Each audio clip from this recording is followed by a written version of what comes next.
The ambience and architecture may be Germanic, but the location is Romanian. The city of Sibiu is the self-appointed capital of Transylvania, but it was founded in the 13th century by Germans. Locally, it's known as Hermannstadt.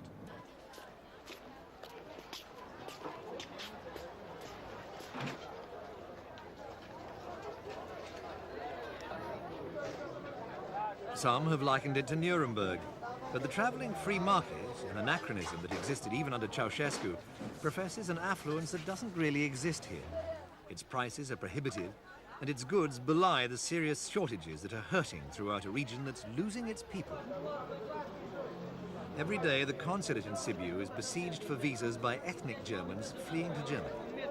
Before the revolution, 700,000 lived in the region. Now, the German population has halved. The same story is true of other areas throughout the country. Even descendants of Saxons who settled in Transylvania in 1150 are leaving. And many get angry at any bureaucratic hold-ups to their plans.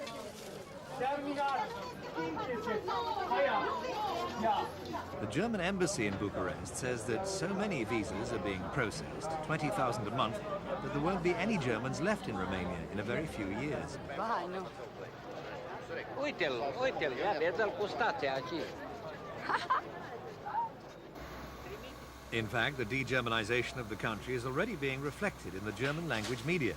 Editors are leaving, circulations are plummeting, newspapers are dying. In 1940, there were 40 German language papers in Sibiu alone. Now there are only 8 in the entire country.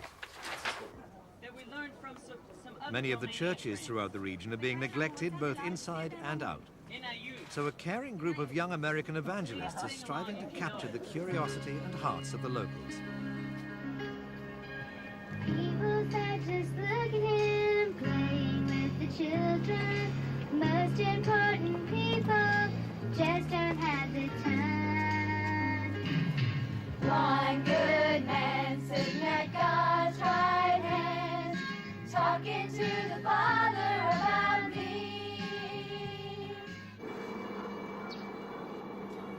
But even Christ in the city square isn't stopping the evacuation, particularly from the rural areas. Villages like Cishna Diora have been devastated. Already 80% of the local population here have left, and others, particularly the young, are on their way. In fact, many fear that only the old will remain to dream of the past.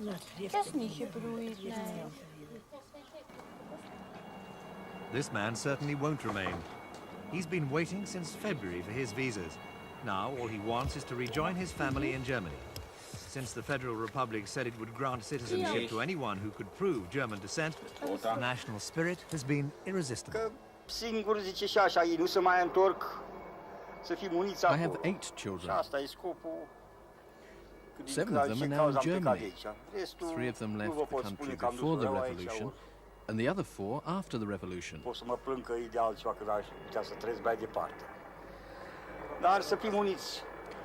And I want to go there just because I want all of us to be together. I have no regrets because I've sold everything here.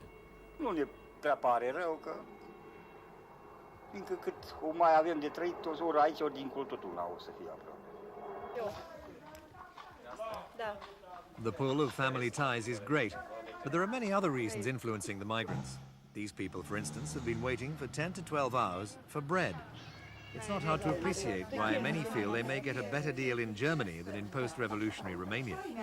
Many are going because they just don't trust the present government.